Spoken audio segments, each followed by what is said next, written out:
Hello, everyone. Thanks for coming for EFOP's first Shakes session. Raj Singh is with me here.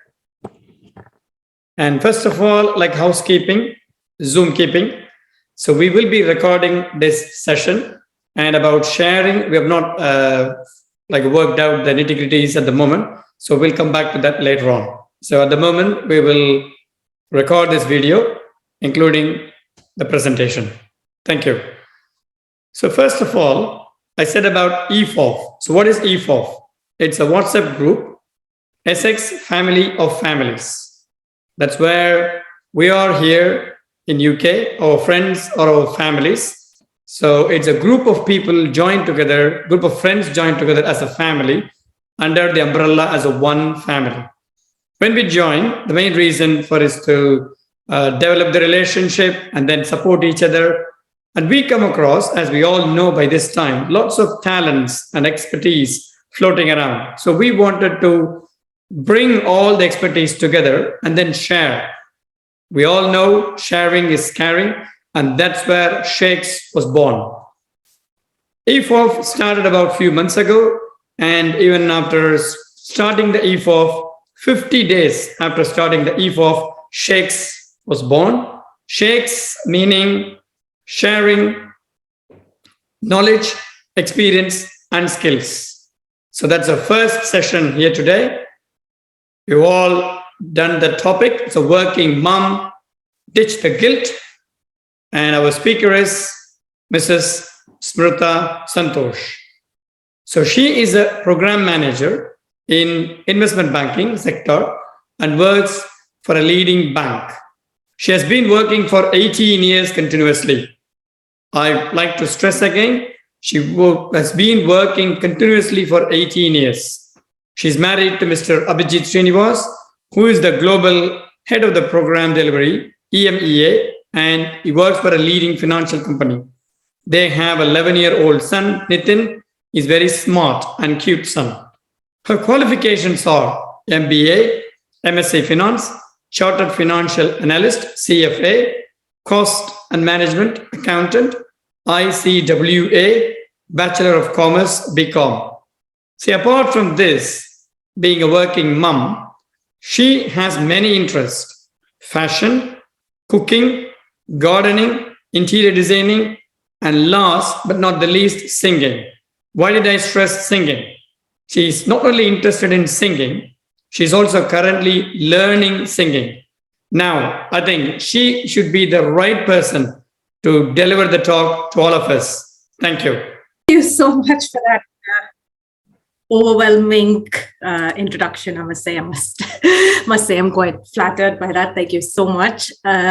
Just like to share a few slides with you that would help us channelize the talks towards the right direction. So give me a minute.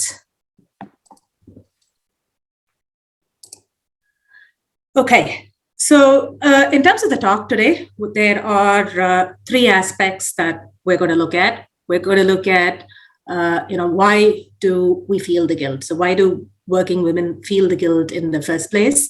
The second most important part is, how do we ditch the guilt? So what can we adopt as coping mechanisms? How can we strategize so that we can get over this guilt? And the third aspect of this talk would be, what can we adopt and practice as sustainable measures? So as you can imagine, this is an ongoing thing, right? So what we do day in and day out, it could be years as well. So there's not going to be, a magic pill that you can adopt in a day and things are not going to, fall in place. It's sustainable measures because unfortunately, you'll have to adopt and practice and do this again and again. Okay. Before I sort of start, this whole talk, there's just one sort of disclaimer that I wanted to mention. Whilst this whole talk is aimed at, working women, some of the coping mechanisms that I'm going to talk about here, I think are also relevant for, say, home moms. So to be honest, I think I have huge respect for them because they do all the work we do. At least we get the recognition, from outside. They are the unsung, heroines, as I always call them. But some of these aspects are probably addressed for, working women, or, even women who sort of want to work, but have that apprehension whether they can, manage it or not. So, and hopefully there are some, takeaways for men as well. So I'm glad to see if you're joining, because, you're always the support mechanism, which we'll touch shortly. So we definitely need your buy-in into this as well. Okay. So starting with, why do we feel this guilt? So for me, I think, it's been twofold, right? So one is the patriarchal society that we are in. So we've been brought up, especially, I think, more so because, we come from the Indian subcontinent, and possibly a lot of us from south of India, where, we've been told that the role of a mother really is, to be at home, to raise the children, to be married. And, that's what our primary role is. Really, if you sort of work, then it's bad for the children, bad for the family, however educated you are. You might be, a PhD, MBA, engineer, doesn't matter. Use all that skills, to teach your child maths and English, prepare them for the 11 plus, which is very important, but definitely don't go out and work, right? So that's sort of, the patriarchal society belief, which, right or wrong, we've heard that a lot. So that influences a lot. The second reason why we feel the guilt is it's from within, right? So we have that doubt within ourselves. So we think, oh my God, can I actually do it? Am I doing something wrong? Am I actually denying my child that time? Are they going to end up in a, psychological mess? Am I going to, make them underachievers just because I'm working, and I'm not devoting the time on them that I should be, right? So these are the two, I think, directions in which we feel the guilt. And rightly or wrongly, to be honest, most of us feel it. And I've spoken to so many working women, and there's this is the same theme I hear from everyone. I think we've all felt that. I've felt that too, and it's actually, it took me a long time to even get over it. So what I'm aiming at here is actually twofold again. What I want to convey is no, to the working mothers, you're not doing anything wrong. Okay, so that will help you get over the guilt. And the second is a yes. Yes, you can manage if you start strategizing, if you start adopting coping mechanisms. And that's what I'm going to sort of discuss with you today based on my experience. Again, disclaimer, these are just guidelines based on how I manage work and my family life. Some of them may apply to you as it is, some of them may not. Obviously, every family is different, every child is different. You as a person might be different, and you might have a different personality. So, take it and then tweak it, I guess, to how it'll work, for your family. So starting with the first point that I wanted to address. So if you're anything like me, so for me, if to convince me about an argument, I need facts and figures. I'm sort of just wired that way, maybe because I have my left brain that's more predominant than my right brain. So for me, when I started looking at it, how do I get myself out of that guilt? Am I really doing something wrong here? What are the psychological effects that will be on my child if I'm working? I read up a lot of research papers, and actually I was pleasantly surprised to find a lot of research and data. So you'll find at the end of my presentation, I've actually introduced a bibliography where there are a lot of links to these research papers that I'm talking about, so that, I'm just not making it up. So it's very easy to say I've read a lot of research, but it is like, where is this? So believe me, I'm not making it up. The links are there. But the first point, I think what research shows is that children of working mothers are actually generally more responsible and better behaved. Why? Because they can't take their mums for granted. Mummy is not going to be around them all the time. So that actually teaches them to be more responsible. And to be honest, I've seen that with my son, Nitin. And the way it works is, it's. I think it's also linked. That first point is also linked to one of the other points here in terms of explaining it to children and empowering them. So I'm sort of linking those 2 points together. So what I mean by that is, if you actually sit down with your child and you explain to the child, what are the advantages, the family has because the mom is working, and you get in the buy-in of the child to say, because mommy is working, we can have, a better lifestyle, we can go on better holidays, there's more money coming in, and if we sort of talk to that child and get that child's opinion and say that, if mommy has to do all of this, she's not a superhuman being, you need to be a bit more responsible. I need you to be, on top of your homework. I need you to, remember things for school because I may not be able to remember it all of the time. Believe me, that responsibility will come, because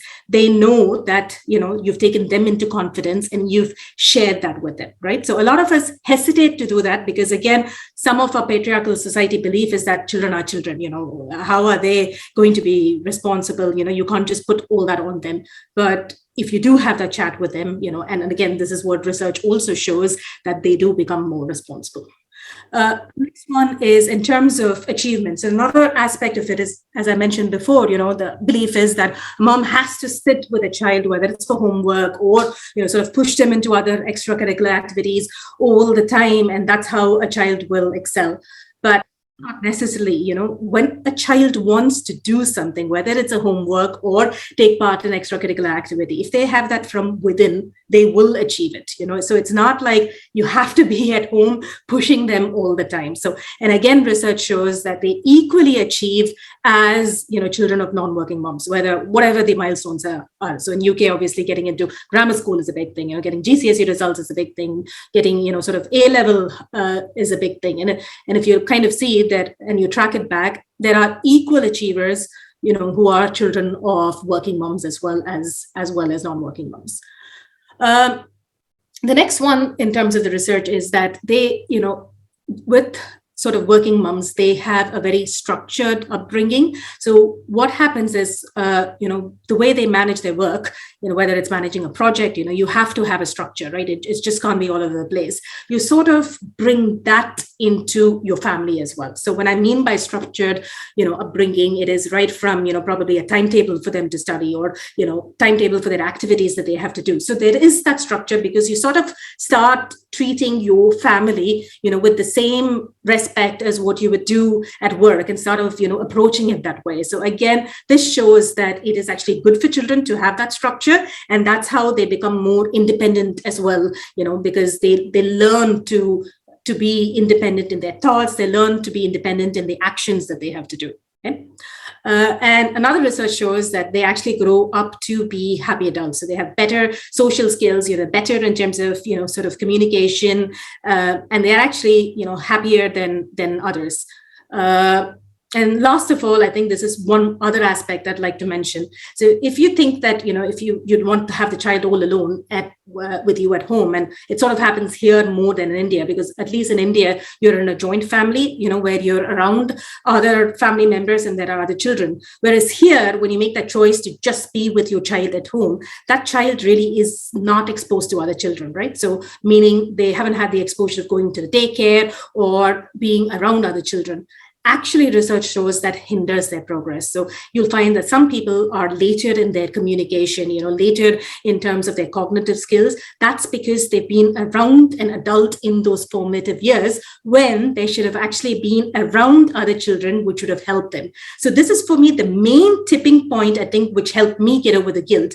So when I started looking at it to say, oh my God, it's actually good for my child that the child is going to a daycare where, the child is around other children, and that's how they're able to communicate better. They're more confident, they're more independent. That struck me as one of my aha moments to say, so, if the child is actually in the daycare and it's good for them, then, what am I doing with my time? I may as well, sort of go and work. Okay, so that's the research side of it. And as I said, to me, that appealed because I'm sort of data driven. But if you go on to another way of looking at it. For me, the other aspect is it's the quality of time that you spend with children that matters, not quantity. So granted, if you're at home all the time, you might be spending, I don't know, say something like 4 hours with the child, as opposed to a working mom who might only have 1 hour with the child.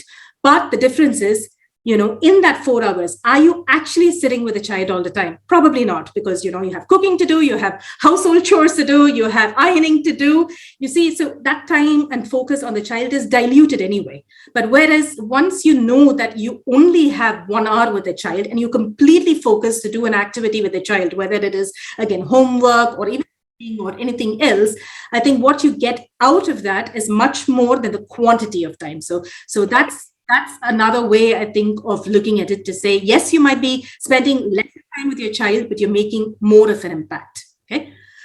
Financial support to the family. This, I think, for me is the main selling point. I mean, if you are able to bring in that money into the family, and if everyone's able to benefit from it, why not? Why is it that it is only the role of the husband, to bring in that money? If you are able to come and coexist, where you both are involved in parenting, and which, by the way, is much better for the child than just the mother doing the parenting. So if you are able to respect each other and come together for your parenting, come together to share your household chores, then why is it that it is only a man who has to make the money? So when people are saying the role of a woman is to be a good wife and a good mother, yes, I agree. But what I'm trying to say is, by bringing in that money, you are actually being a good wife. How? Because you are reducing the stress of your husband, because otherwise, then the whole stress of making the money is only on your husband. And God forbid, there are certain health issues and things like that. What are you going to do, right? I mean, you still have a child to support. So look at it that way, and look, why don't you look at it in a positive way, to say you are being a good wife and a good mother, because you are bringing that money into the family, and you're able to do so. Okay. We touched upon the point of empowering the children. So I think this is the most important aspect, because the maximum guilt that I think mothers have are more for the reaction of their children, right? So if your child every day is going to tell you, "Mommy, don't go to work," or clings on to you, that will break your heart. I mean, obviously none of us are like that, where you can just say, "I don't care." You will care, right?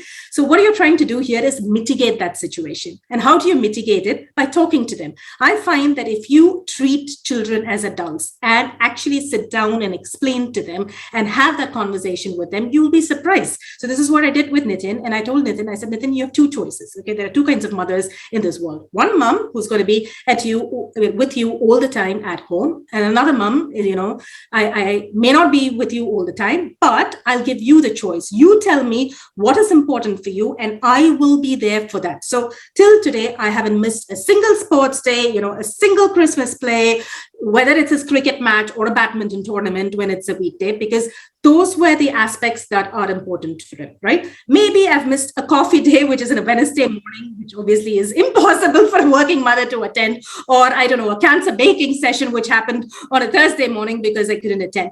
But what I've done is I've had that dialogue with my son, and we've together agreed and made that choice together. Do you see what I mean? So that makes a huge difference when you take your child into confidence as well. Okay.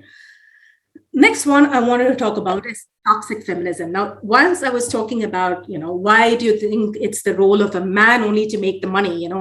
I think women should easily contribute. I am talking, in the form of a feminist, right? So, and to be honest, I am a feminist, and I have, no shame in admitting that.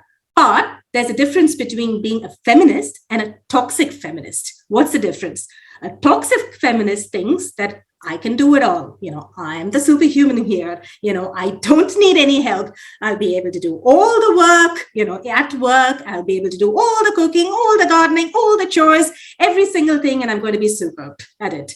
Unfortunately, we are not superhuman beings. And if we do that, that's when we completely have either a mental breakdown or physical illness catches up with us, right? So that's the chances of you failing are greater at that. And that's probably where it becomes the all or nothing. You completely quit work and you say, this is not for you, okay? What I'm trying to tell you here is get help. You need that help. You deserve that help, okay? Now, what do I mean by get help? Start with domestic help. If you can, whatever you can afford. Now, as I said, whatever works for your family. If you can afford a cleaner only for, 2 hours in the week, get them in. Still 2 hours, is that 2 hours time back for you to do what you want, right? And, if you're able to get them, I don't know, twice a week, do that, get the help. Next is explore extended parenting. What do I mean by that? You don't have to do everything by yourself in terms of parenting. Okay, so extended parenting can be if your parents are able to come from India. I know most of our parents don't live here, right? They have to probably come from India to stay with us. So even if they stay with us, I don't know, for a couple of months, during that couple of months, let go. Give them the broad guidelines on what you and your husband are doing together in order to raise the kids, so that obviously they don't give conflicting and confusing messages to the children, but get help from them, right? They can help you with the school runs. They can help with a bit of homework. That's extended parenting. Definitely the role of a spouse is very important, right? So in this whole thing, I mean, as I said, if you're going to have a chauvinistic spouse, God forbid, who says, I am totally not interested in sending my wife to work, then I'm really sorry. You've just unfortunately chosen the wrong person in your life. You can't do anything about that. I'm hoping people here don't have that attitude, and I'm hoping people here are willing to support their wife. So this is for all women who sort of want to work, who've been working. Sometimes you just have to ask for help. Maybe the husbands do want to help, but they don't realize what they need to do. So be specific, give them actions, divide your activities based on what you're good at, what he's good at. Maybe if he's good care of, I don't know, booking, the holidays, for example, just divide it, share it based on what each person's good at, ask for help. Okay. That's extended parenting, because you're not just doing the parenting by yourself. You're sharing it with husband, sharing it with mom and dad, sharing it with in-laws. It can even be a friend. If you have a support network where a friend is, close enough to you, if you ask them to help, with the school run, or them to help with a subject in terms of tutoring, that's extended parenting for me. Yeah.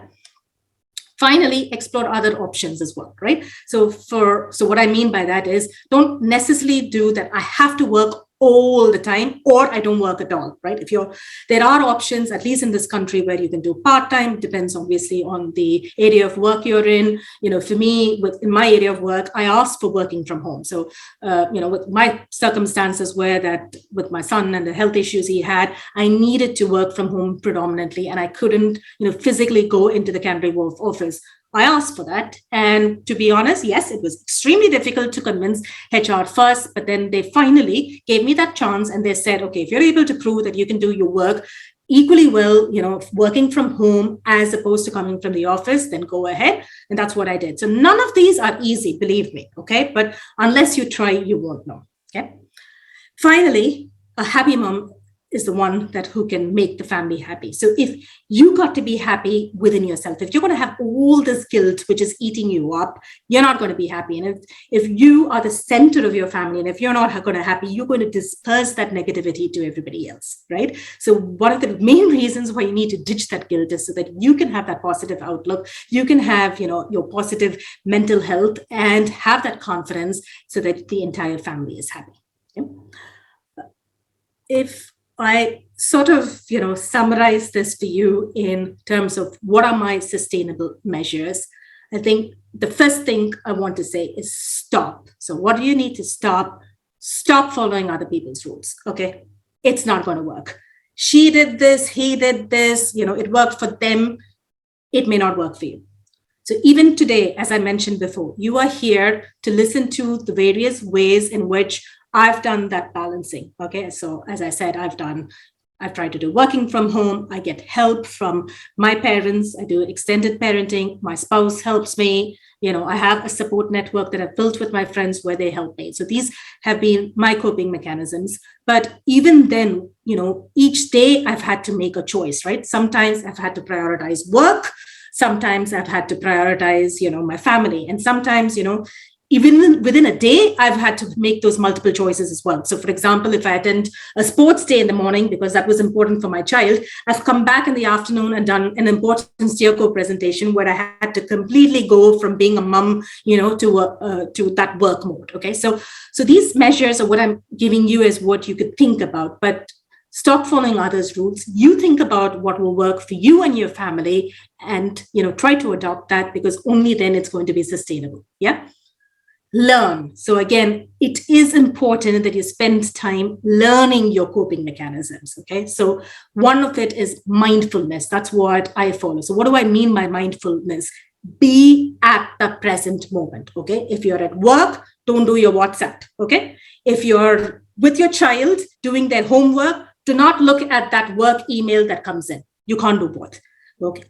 Concentrate on what you're doing. If you're a mom, be that mom. If you're a working lady, be that working lady. Concentrate on what you're doing and get it first time right. That's what is mindfulness. Meaning, efficiency is important. Yeah. If you concentrate and get, so for that presentation that you have to do, at work, if you concentrate and get that right the first time, then what? You've already got what you need and you're saving time. And that time can then be utilized for you to be with your family. Do you see what I mean? If you're going to drag it and then think that, I'm doing 50% of this. So, whilst you're working, I'll say, hey, I have to remember, I have to do something for my son. So you go and do that instead. And, you do a bit of that and you bit of this, you're distracted all over the place. And then actually that's when you feel very replete, because neither have you done justice to work, nor have you done justice to being a mom. Okay. So mindfulness, focus, finish what you're doing, make sure you give it your 100%, get it right the first time, move on to your next activity. Okay. Next one, prioritization. You remember it is impossible to get everything done. Priority, what we do at work is a Moscow formula. So what is must have, should have, could have.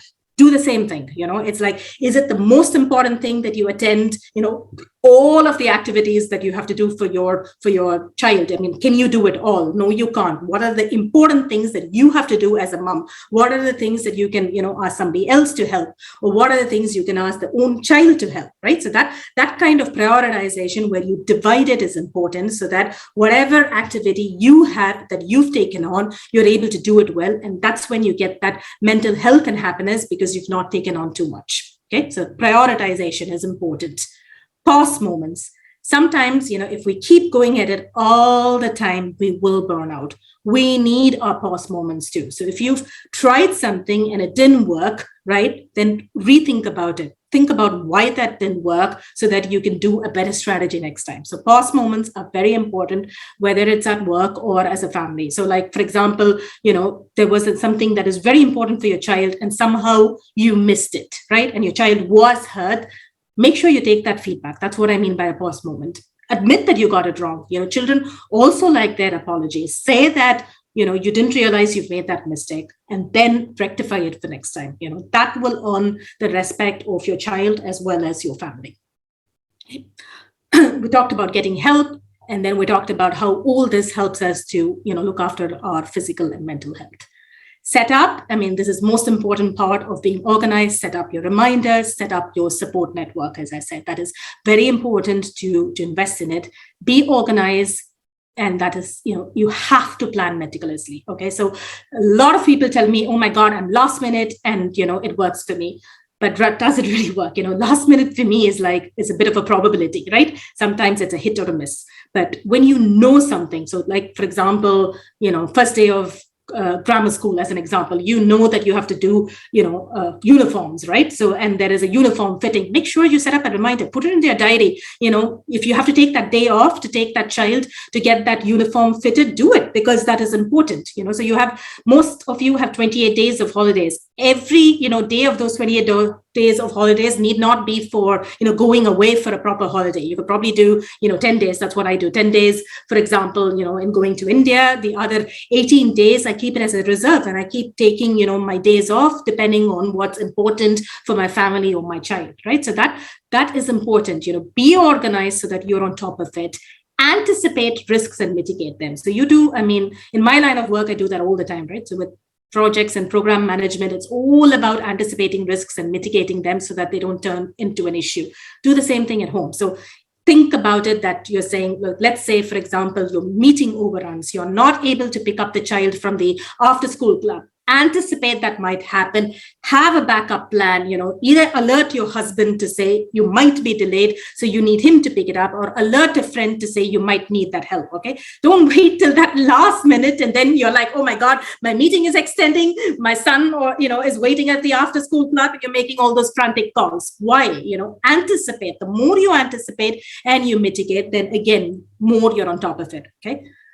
Reframe your negative self-talk. This is very important because, women are the greatest critique of themselves. So believe me, it is so easy for us to go into that self-critical mode. So say, for example, it was a pajama day, right? Everybody has pajama day. You forgot to read that circular that they sent.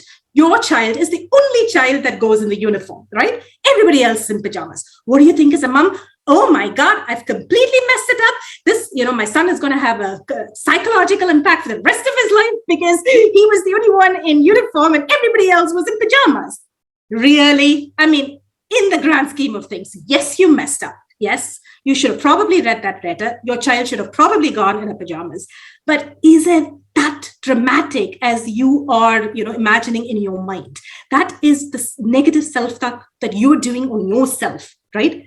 You have to rewind to say, it in the grand scheme of things, it really doesn't matter. You probably owe an apology to your son, so please do that anyway. But that, you don't have to make it as a big deal when it isn't, because that's when, if you're going to go in that guilt trip for everything that you missed, then, forever you're going to be sucked into that hole. Okay. The last one is reserve self-judgment. Okay, so self-judgment is, again, this is something that we do a lot. We tend to go into that, negativity. We tend to self-judge ourselves all the time. So this is one example or one, quote I would like to give of Indra Nooyi. I think all of you would know her as, the ex-chairman of PepsiCo and, one of the greatest dynamic personalities that all working women look to. So what she said was, there was this coffee day, so she has two daughters. Okay, so there's this coffee day that happens every Wednesday morning. And, obviously, being a working mom, she is not able to attend these coffee days. So her daughter comes back and, after every Wednesday morning, when she comes back in the evening, she'll tell Indra Nooyi to say, this person was there, this mother was there, this mother was there, you were not there. So obviously she goes into that guilt trip. What did she do in order to get over that guilt trip? She called school, got a list of all the mothers who weren't present. And when her daughter made that statement the next time, she said, actually, this mother wasn't there. This mother wasn't there as well. So it's just, not me. So, I'm not the only bad mom here who hasn't, sort of appeared for this coffee day. So this is just an example, right? So it is so easy to go into that self-judgment mode. So what I've just gave you there is an example to say, you got to be gentle on yourself, right? You are trying to balance a lot of things. Sometimes mistakes do happen. Obviously, you're trying to do everything to anticipate them. But in spite of all that, if it does happen, don't jump to a conclusion that you can't work. Just pass it as that was a bad day. Let me restart again. So yeah, I think that's sort of what I wanted to convey. How are we doing on time? I think I'd probably like to conclude here at this point, and maybe we open the floor for question and answers. Sorry, I'm going to have a sip of water in the meantime.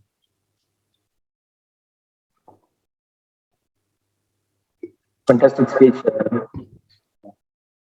Thank you.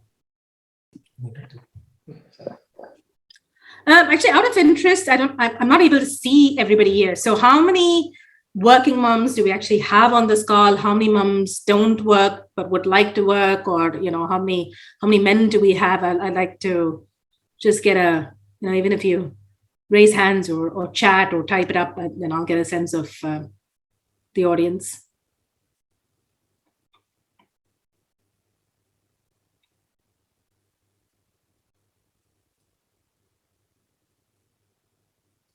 No, if you can, unmute yourself and speak up if you want.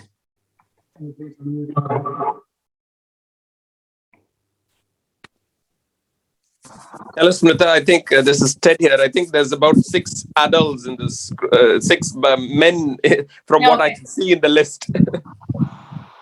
Lovely. Okay.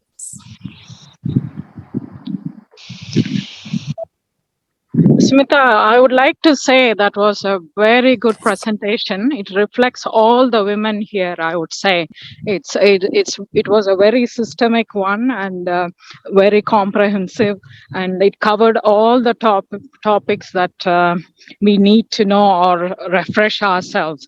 And you rightly pointed out that me time, prioritizing, not having that guilt that we can't do everything what children expect from us. It's all really valid, good points. So I would say it's a very good one. Sorry, I'm walking and listening to all this, and it was such a good one to hear too. Thank you. Thank you. Thank you so much for that.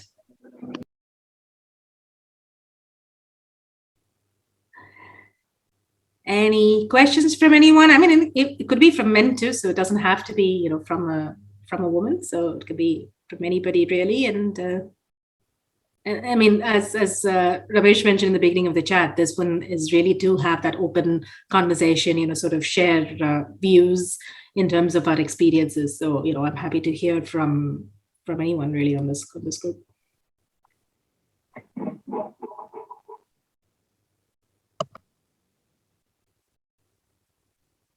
All quiet. So what is silence? Silence means everything accepted or nothing made sense. Silence means you have covered it all. we all agree to what you say, isn't it? So all the men are going to help with all the household chores, yeah? After this talk, yeah, that's what we're signing up to. So Ted, you said 6 men on this call. So if we missed that part of the conversation. That'll be great. We missed that part of the conversation, Smrutha, I think. Which is precisely why we're recording this, Ted. Your mic became silent all of a sudden, especially for the men. Come on, Smrutha, it's time for you to repeat it. No, that's fine. We don't mind not. Ted, we are all watching that you're online and you're active. Now, Smrutha is going to speak now. I was under the impression you're going to support your wife, okay? Always household chores, parenting, in any way, shape, or form. Is that okay? And I think as Kalpana mentioned, I think most of it, you think most of these things are obvious, but you covered kind of a wide array of things, which was absolutely brilliant, very, very practical and very relevant things you've actually mentioned. One thing that I would like to say is probably not just for not men, but more importantly is, I think one thing I've realized recently is, as you said, because you mentioned about Indra Nui, I was quite inspired by what she actually says. She says, make sure that the children know that you're human as well and you can't do everything and you can make faults. As in, they need to know that they can't be perfect. They think mom and dad are always perfect. And that's one important thing that she said. It stuck to my head like chewing gum in someone's hair. So always keep repeating to them that mom's not superwoman, especially moms tend to kind of do everything and they think, oh, mom cannot go wrong. Obviously all the fathers can go wrong according to most children, but most children think mom can never go wrong. But I think it's kind of important to make them realize that it's okay to come second, it's okay to come not win a prize, it's okay not to be able to do everything, and it's okay to cry, and it's okay to kind of do all that sort of thing, isn't it? So that's one thing that came to mind. So absolutely, very, very relevant point, Ted. And that happens actually when you are, balancing so many things. However hard you try, whatever will you have in the world, the mistakes might happen, and this is in life too, right? So if you're going to sort of sit and cry over every spoiled milk, then you really haven't learned your lesson, and and that's not realistic. So I think one way children can learn that lesson is also probably from seeing their mom. And I think especially if it is a boy child at home. So again, unfortunately, some parts of India still have that belief, boys are a lot more superior than the female children, and they don't really have to do any work, or they can get away by really not being part of any of the household chores and things like that. So I think when you sort of tell them that mommy is human, she does need help, there are some times where she's not able to fulfill all of it, and you should spin it for a boy to say, you're the boy, in fact, you're stronger, just like Dada. That's what I keep telling Nitin all the time. I was like, you should be able to do this, because just like Dada, you will actually do it. So I think a lot of it is what we put into that child as well, right? So we have to first believe this. This is, I think, the shift starts with you as a woman. First, you have to believe in all this. Then you start inspiring your child, your husband, everyone. But if you're in self-doubt all the time, and if you don't have that confidence, then it's a bit difficult, sort of to change others around you as well. I'd just like to add one thing. You've thrown a lot of light about parent view or mom's view mostly. But being a teacher, I just would like to add one thing. I don't know whether to call it maturity or the love they have for their moms or dads. They never take the route of blame game. They never, if they forgot to wear pajamas or mommy forgot to send a water bottle or whatever happens, they never, the entire day, they get bullied by their friends sometimes saying that, oh, you didn't bring it, you bring that. They say, oh, mommy was busy, mommy was not well, mommy was not at home. So about the guilt trip, I think we should never get into guilt trip. No, you're right. Actually, that's a very valid point. So that all the more shows that children are more mature, right? That's what you're saying. They don't absolutely. blame us, we blame ourselves. Yes. Yes, we shouldn't. Yeah, that's a good point. Negative self-talk in our I think the other thing you mentioned, mindfulness, is very important as well. Mindfulness, meditation, because we kind of multi things, and as you say, we don't do right in everything. So instead of like doing multitasking things, even though we are good at, if we try to kind of focus on one thing and do kind of perfect in that thing, we can achieve more things rather than multitasking at a time. I think if I reflect, I do that quite a lot, and then I blame myself that I'm not achieving and things. But I think if we concentrate and do one thing at a time, I think things can change, is it not? Definitely. That's another example to that. So some of my friends, who are will know that I'm very passionate about Navratri, the whole 9 days, and keeping Kolu. So Kolu is the doll display for people who don't know. And as you know, that takes time, right? Time to set up all of it, time to collect the dolls, time to plan your return gifts, time to plan the menu and things like that. And obviously, I'm a working mom, and I have very limited time in the evenings or during the weekdays. So one thing I do is I start a month or sometimes even a couple of months before Navratri to start making all the preparations. So it's like I do it piecemeal, right? So every bit of it, I sort of do the weekend. Once the steps will come out, once all of the dolls will come out and get dusted. I do it piecemeal by piecemeal till I get there. It actually comes to those 9 days, and if I and the whole. Is to call all the women and you sort of socialize with them.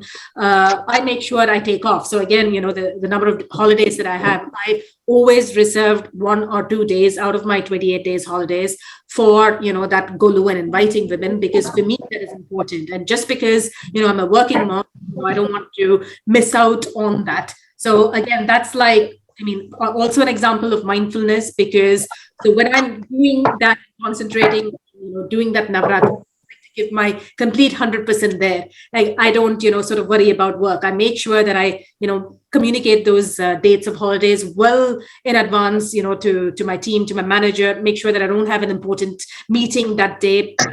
All possible if you plan in advance, right? So obviously nobody's going to like surprises. You can't decide, today you're going to be off, tomorrow when you have an important meeting. But again, why? Things like Navratri, you will know, at the beginning of the year, for example, the dates are published for when it's going to be that year. So you actually have literally the whole year to plan it.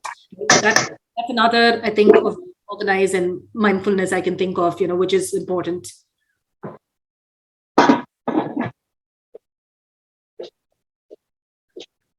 Anything else that anybody likes to share as well? Oh, yeah. Right. Hello, Smrutha. It's as Kalpana said, and a few other people said, it was a fantastic one. See, looking at the topic, it's like a working mom. I wouldn't, in my opinion, it's not only for working mom; it's a working dad as well. Okay. I like that spin. Okay. So again, the reason I'm telling this actually because of the way we work and then where we work. See, particularly unsocial hours and then healthcare and related any jobs, it's going to be exactly the same. We miss a few days and then we can't go to the kids over there. So I would say in my situation or anyone, say I work in healthcare and my wife Kalpana works in healthcare as well. So we know about the twitchy things about all the particular days and things. So whatever you have told is applicable for both the people. And that's why I said I'm here not because it's working mom is nothing to do with me. It's not like that. It's clear. And then it's a day-to-day, I wouldn't say issues, like a challenges.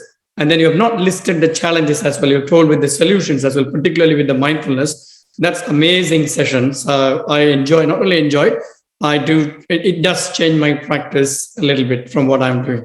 So thanks for that. Thank you. Appreciate that. I'll come back with that, Ramesh. I'll see what changes we make. That would be nice. We should have a retrospective on this session as we do in, agile project methodology, right? After we implement something in retrospective. So why don't we put that as one of the shake sessions to see how effective all these measures were? I think especially for the men, right, Kalpana? And then, the changes. I mean, he does a chunk of work, contributes to family life because I work mainly all unsocial hours and things. So he contributes a lot. So, yeah. So I wouldn't complain. But yeah, I mean, there's always scope for improvement, definitely. So, yeah. I think the thing is as days go by and from my thing, because I think we are getting old day by day, so we need to kind of work hard now when it's possible, and when obviously later when it's not possible, then we might not be able to earn this much on things. So I kind of sometimes work 12 to 16 hours a day, even though I know it's not right. But but I think this mindfulness, meditation, and all those things, if we do, at least it helps the mental health and everything, I think. So what to say? It makes me think. So it's a good thing. Yeah. Right, they're all related. You're absolutely right. So even the exercise that we do, right? So everybody knows with the exercise, it's the happy hormones, the endorphins that kick up, and that gives you that that frame of mind, and it all is like an integral pack together, right? So when you're trying to balance work and your family, it's all the more important that you do, your meditation or your yoga or your gym or badminton, whatever it is, right? Whatever it is that relates to you, or even walking, for example, whatever it is that sparks your endorphins and gives you that surge of energy so that you can, balance both. And so that's one. And the second is, again, I'm hoping that by actually talking about this, the women who really wanted to work, also have that confidence boost to say that, can we try it? And again, as I said, whatever works for your family. It doesn't have to be a full-time, 17 hours career. And that is the only thing that, working women should do. Not at all. I mean, even if you do few hours in a week, and you spend doing what you like, then that's good enough. So I'm hoping, by talking a lot about these topics, we inspire, those women as well to come and try it out.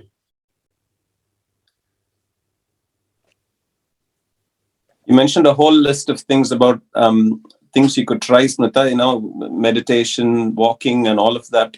The visit to the pub is something that was missing from that list. Teddy. That's quite therapeutic. You didn't miss it. That has to be on the top. But I should also add retail therapy then. So I'm not too sure how that would go down with them. As long as we have their credit cards, can I add that too? Retail therapy and shopping along with the pub. It's all included in the me time. Yeah.